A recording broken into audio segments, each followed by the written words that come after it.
Hi everyone. So today I wanted to talk to you about how do you support your adult child that's in recovery. So my name is Sally Harris, for those of you that don't know me, and I help desperate moms. I help desperate moms with defiant adult children. I help them create a plan using strategies and techniques to regain their own life. If you're a mom that has walked a path with your adult child for any length of time, you know how exhausting it is and how you literally can kind of lose your own self in the process because all of your energy and focus is on your child. And so I help moms get out of that rut. I will put a link to my discovery call below, and I would love to talk with you if you're a mom going through that. So again, today, how to support your adult child in recovery. So they have what's called natural parenting, and that's really what we all strive to do, and I think it's in us. It's unconditional love that we have for our child. It's the nurturing, it's fulfilling their needs, from infancy on. So we're really helping them do that. And when addiction comes into play, that really distorts that whole natural parenting flow for many reasons, as many of you know if you are experiencing that. And so that I'm going to go into tomorrow, the whole natural parenting. But today I wanted to talk about 4 ways to be able to support your adult child if they are in recovery. And so the first one is empower. I think so many times we try to be their cheerleader, and there's nothing wrong with that, but we really need to empower them to help them make their own decisions. So basically the opposite of enabling. And something that's going to help them help themselves. When they're in a situation and you can tell them that, you have faith that they'll make the right choice, or that they're gonna do great things, or I know you'll make the right choice, things like that. So that's really just empowerment, empowering them to, putting it back on them for them to be able to make those changes in their own life.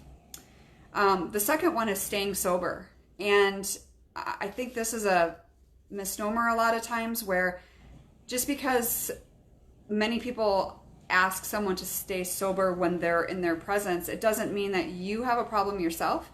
It's just out of respect because you don't want to trigger your child. So if that's something that you're going through, definitely take that into consideration. And for me, I've been sober 4.5 years, and there's not like a definite, yes, I can be around alcohol, or no, I can't be around alcohol. It truly depends on the day. So I don't really have hard and fast rules, except I have rules about what's allowed in my house because I live here, and this is your safe place. And if your child is living with you, that is their safe place as well. If they're not, then obviously, when they're not there, you do what you want. But when they're in your presence, it's really best to be able to help them with that.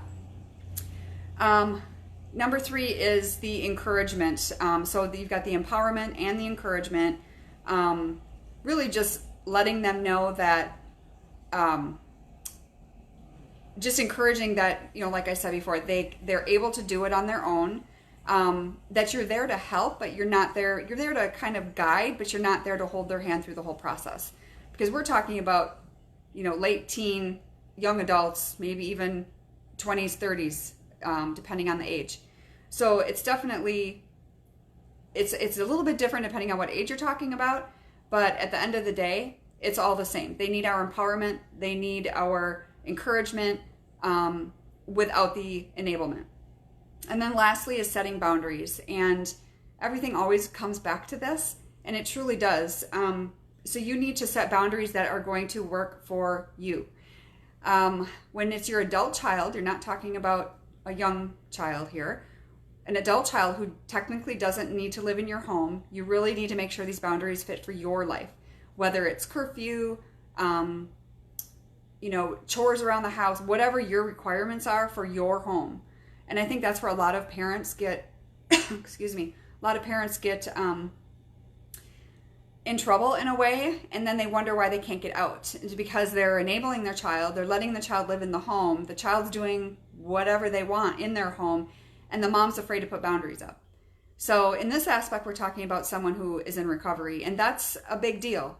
If you're able to achieve recovery, that's amazing. It's not an easy feat. And so we need to respect our kids or family members that have gone through that and support them in any way that we can. Because, the flip side's not so pretty. And I think people forget about that sometimes. So I hope this helps. And tomorrow I'm going to go into the whole natural parenting thing.